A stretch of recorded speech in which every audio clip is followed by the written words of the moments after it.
आला एसेबी की हाइन अली और आयशा की शादी को 10 साल हो चुके थे, मगर अभी तक वो औलाद जैसी नेमत से महरूम थे। काफ़ी इलाज मुआलजा करवाया मगर अफाका ना हुआ, तो अब अल्लाह की मर्जी समझकर दोनों ने हालात से समझौता कर लिया था। इस बात पर दोनों अक्सर अफसुर्दा रहते, मगर दोनों के प्यार में कोई कमी ना आई थी। अली एक नेक और ईमानदार बंदा था जो मेहनत मजदूरी करके अपने घर का खर्चा चला रहा था। अगरचे अली को मजदूरी ज्यादा तो नहीं मिलती थी, मगर चूंकि आयशा एक समझदार और कनात पसंद औरत थी, लिहाजा वो घर के मामलात को समझदारी से चला रही थी। इसने कभी भी अली से किसी चीज की फरमाइश न की और न कभी तंगदस्ती का जिक्र करती, मगर आयशा जल्द अमीर होने के ख्वाब जरूर देखती और अल्लाह से हर दम हालात की बेहतरी की दुआ करती रहती। एक दिन अली घर से निकला, थोड़ी दूर गया था कि देखा एक बूढ़ा आदमी दिल्ली के किनारे बैठा है।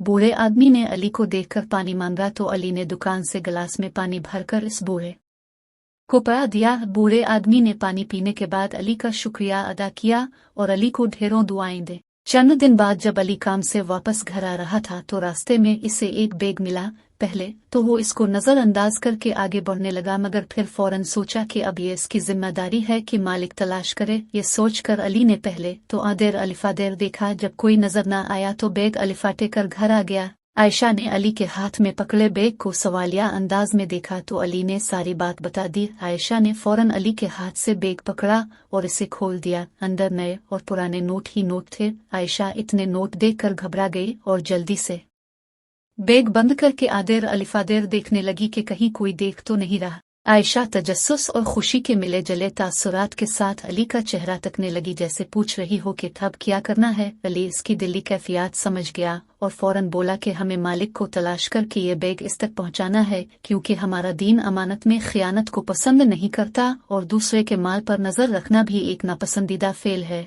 अली की ये बात सुनकर आयशा बोली कि वक्ती तौर पर शैतान ने मुझे बहकाने की कोशिश की थी, मगर अल्लाह का शुक्र है कि मैं तुम्हारी बात से होश में आ गई। ये किसी की अमानत और हमारी आजमाइश है, हम इंशाअल्लाह इस आजमाइश में कामयाब होंगे। दोनों ने बैग की जब तलाशी ली तो उन्हें बैग में पड़ा एक कार्ड मिला जिस पर किसी का नाम और टेलीफोन नंबर लिखा था। अली ने इस नंबर पर कॉल करके बात की तो पता चला कि वो शख्स इस बैग का मालिक था जो बैग के गुम होने पर सख्त परेशान था। थोड़ी देर बाद एक शख्स बड़ी सी गाड़ी में अली के घर पहुंचा। अली ने इस अमीर आदमी को बैग पकड़ाया और मासूमियत से बोला, अब नोट गिन ले, हमने कुछ नहीं लिया, मुझे अब पर यकीन है। ये कहकर इस आदमी ने बैग पकड़कर खोला और ढेर सारे नोट निकालकर अली को देते हुए इसका शुक्रिया अदा किया। अली और आयशा इस गैर मुतवक्के सूरत हाल पर एक दूसरे को देखने लगे। उन पर हमारा कोई हक नहीं, आपका बहुत बहुत शुक्रिया। अली ने हिम्मत करके कहा, यह आपकी ईमानदारी का सिला है और इसमें मेरी खुशी भी शामिल है। अमीर आदमी मुस्कुराते हुए बोला और उनके घर से बाहर निकलकर गाड़ी में बैठकर चला गया। इस आदमी के जाने के बाद अली और आयशा देर तक अपने रब का शुक्र अदा करते रहे कि किस तरह उन पर अल्लाह की रहमत नाजिल हो गई है। इस वाक़े के बाद अल्लाह ने उनके दिन बदल दिए। अली ने एक दुकान डाल ली जिससे वो दिन दागिनी और रात शुगनी तरक्की करने लगा। इसके बाद अल्लाह ने उन्हें प्यारा सा बेटा अता किया। बेशक अल्लाह सबकी सुनते हैं।